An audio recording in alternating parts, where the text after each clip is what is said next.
All right, news break right on top of To The Point. Campaigning has ended for the second phase of Lok Sabha polls. Today was the last day for campaign. 89 constituencies in 13 states will go to elections on the 26th. Kerala will vote in a single phase on April 26th. UP, Bengal, Bihar to vote again in phase 2. Let's quickly cut across right now to my colleague Shibi Mol, who's joining us. Shibi Mol, the entire state of Kerala to vote in a single phase on the 26th of April. What are you looking out for? What are the seats that interest you?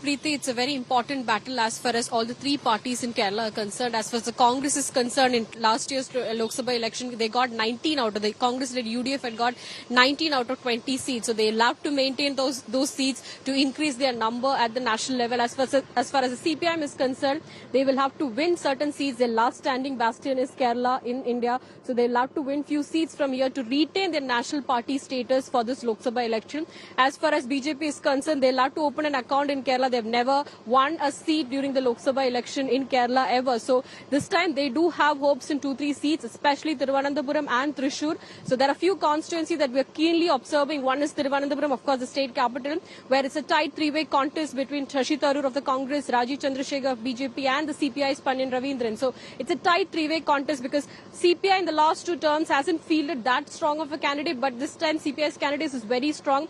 BJP in the constituency has very, very strong influence. So usually there is a neutral votes. There are certain set of neutral votes that goes to Dr. Tharoor during the Lok Sabha elections. But this time around, since it's Rajiv Chandrasekhar out there, both of them are addressing the same crowd. There are neutral voters, plus there's an IT crowd, very strong IT crowd in Thiruvananthapuram. So both of them are addressing the same crowd. So which way those votes are going to swing will probably, and how much votes the left is going to consolidate will decide the factor who's going to represent Thiruvananthapuram in the Lok Sabha. Thrissur is again a tight three-way battle between the Congress left and the BJP. BJP as a party do not have very strong influence in Thrissur, unlike Thiruvananthapuram, but the candidate there, Suresh Gopi, is very strong. It's a very popular face right now in Thiruvananthapuram because he's contested in the last 2019 plus 2021 assembly election from the same constituency itself. So it's again tight there. Wayanad, of course, Rahul Gandhi is contesting from Wayanad for the second time. And there are few 5 to 6 constituencies where there's a tight contest between the left and the Congress, which even some of the surveys have predicted to, fail to predict a proper winner. But around the three-way contest is mainly between Thiruvananthapuram and Thrissur. Well, Congress on its own is hoping to do well in Kerala, and it does need to if it wants to go beyond what it had the last time. 52, that's it. Not even close enough to be the leader of opposition. Appreciate you joining us, Shibi Mol. Let's quickly shift focus right now to Abhishek Mishra, who's joining us from Banaras, Varanasi, the Prime Minister's constituency. Abhishek, second phase of polling in Uttar Pradesh. To quote a cliche, all roads to Delhi come in from UP, where you are. What are the constituencies that interest you, that you are looking out for, which could pose a tough contest or, could look at where the Gathbandhan is giving the BJP a good fight? Well, absolutely, Preeti. Second phase, very important phase of this election for the BJP, because out of 8 seats, 7 were conquered by BJP in 2019, except Amroha, which belonged to BSP. Yes. Now, this time, if I talk about, again, it is going to be a very important battle between the India Alliance and BJP, but BJP is optimistic of retaining again at least 7 of them again. But yes, indeed, there is a tough fight, and if I talk about Amroha, Meerut and Bagpat, that could be something where the India Alliance will be trying to get a good, fight to the BJP. Other than that, if I talk, it's quite comfortable for the BJP. Gautam Buddha Nagar, Bulandshahr, Aligarh and Mathura and Ghaziabad looks a bit comfortable for the BJP. But more than that, we've also seen how the BJP has tried to manage the situation on the ground. We have seen how there was a resentment and, the anger of the Rajput community. That is something which has been resolved internally. But this time in Western Uttar Pradesh Jat is something going to be very important. And Hema Malini, as you know, from Mathura, she's again trying her luck, and indeed on Bagpat and other seats as well. So the combination of RLD is certainly going to benefit the BJP, and it is optimistic of a clean sweep, at least this time, compared to the first phase, which was not very much in their favor, but an interesting battle for the second phase in Uttar Pradesh. All right, interesting battle in the second phase of UP. Appreciate you joining us, Abhishek. We're going to get back to you for more, but let's shift focus now to the larger political narrative, viewers. A massive face-off where it comes between the BJP and the Congress, and it was started with the Prime Minister, where he used the word Mangalsutra. Religious symbolism, aggressive posturing. Of course, you had the Congress respond, where Priyanka Gandhi also took on what the Prime Minister said, and what resulted was a massive face-off. How do voters interpret it? That remains to be seen.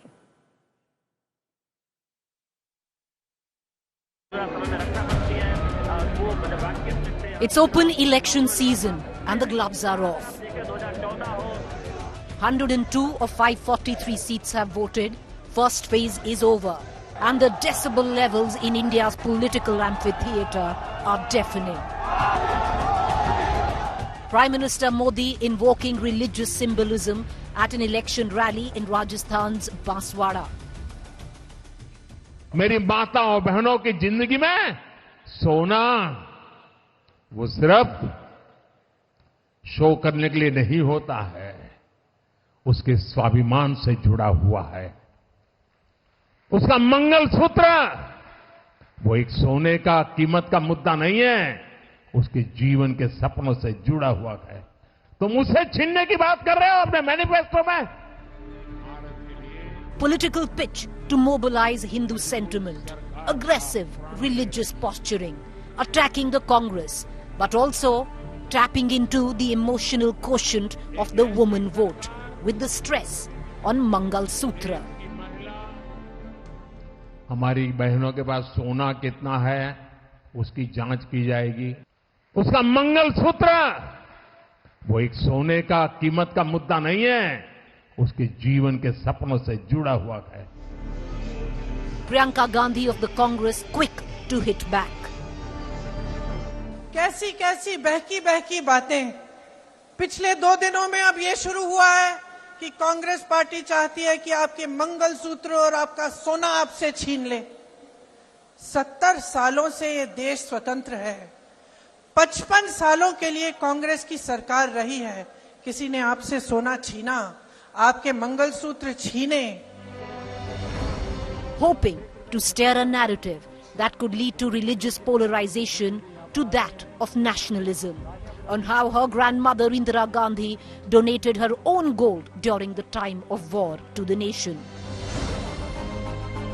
She also countered the emotional Mangalsutra narrative with her own mother's Mangalsutra was sacrificed on the nation. Indira Gandhi ने अपना सोना जब जंग हुई थी अपना सोना देश को दिया। मेरी मां का मंगलसूत्र इस देश को कुर्बान हुआ है। Meanwhile, women wings of both political parties are out in full swing to protest.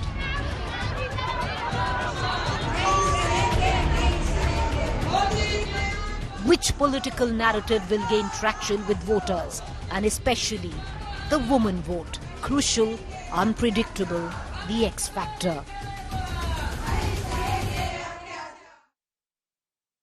All right, let me quickly introduce our panelists for our face-off this evening. Dr. Guru Prakash Paswan, National Spokesperson, Bharatiya Janata Party, facing off with Bhavya Narasimhapur Murthy, National Spokesperson, Congress. Guru Prakash Paswan, the fact that the Prime Minister, you could call it religious symbolism, but it was something to touch on the emotional quotient where Mangalsutra is concerned, where women come into question. On that front, you had a Priyanka Gandhi who came out and rebutted, if I can use that word, with this word that it was her mother who actually sacrificed her Mangalsutra for the nation, or Indira Gandhi who gave her gold during the times of war.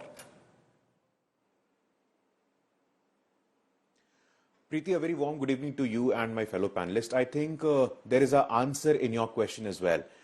Priyanka Gandhi, while making any political statement, will hardly go beyond her mother or her grandmother. And that is where the problem lies.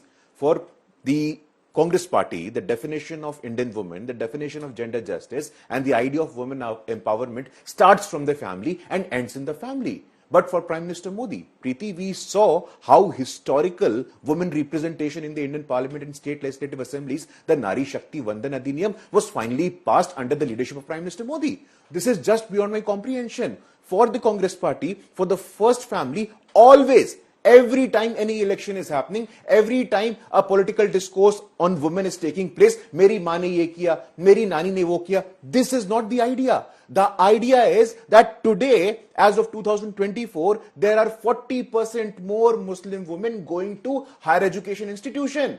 Today, we have Mudra loan beneficiaries, out of which 75% are women. Today, there is a Swanidhi scheme of street vendors for our mothers and sisters. Today, we have a scheme of open sanitation where we have achieved open defecation free. The toilet accessibility that, as per WHO reports, has substantially reduced the expenditure on women-related health and sanitation issues. That is what matters. When Prime Minister Modi is making a commitment, he is walking the talk.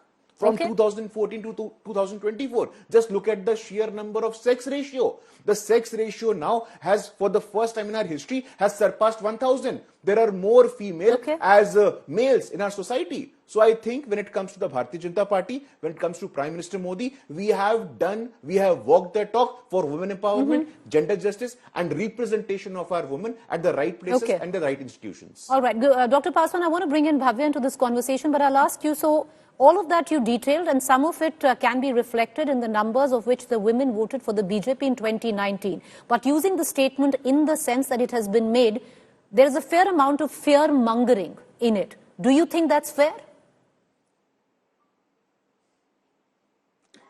Preeti, again, a very interesting phrase used by you, fear-mongering. I think it's a personal interpretation. I think we must also view the fear-mongering which is done around the idea of constitution, Samvidhan khatre mein hai. We want 400 par so that we can amend the constitution. We will remove the constitution. True. So Propaganda on both sides. Or not, I leave it to the wisdom of your viewers.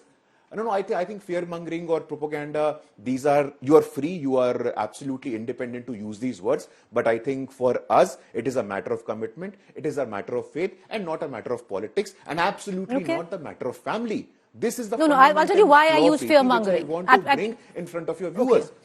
Fair enough. It's for the voters to decide ultimately, and I'll tell you why. It's not interpretation. Why I said fear-mongering, and you are bang on, Dr. Paswan, where you say that you want the propaganda by the Congress is somewhere down the line that you want 400 so you can change the constitution. But in this way, nowhere does in the manifesto it says it's going to that the Congress will take the gold away from the women of this country. Nowhere in that manifesto. Therefore, fear-mongering. And you're right on what the Congress says on, the constitution and fear-mongering on basis of that. I'll come back to you. Do allow me to introduce Bhavya Narasimha Murthy in this conversation. Bhavya, the woman vote is unpredictable. It usually doesn't follow benchmarks of what we've seen, where most vote banks go. No caste, no religion, practically does what it wants. And we saw that in 2019 where, Dr. Paswan has a point where he says a huge chunk voted for the BJP.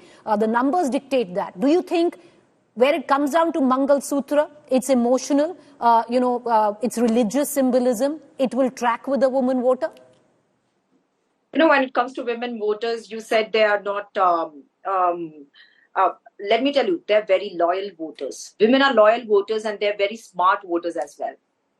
That's because they identify who are misogynist. For example, Narendra Modi ji, when he called, the female leaders of this country as Jersey cow, 50 crore ki girlfriend, Didi, oh Didi. Women are watching that. Preeti. Next comes I'll BJP spokesperson is speaking about gender justice. BJP spokesperson is speaking about gender justice. What about the justice for Hathras rape victim?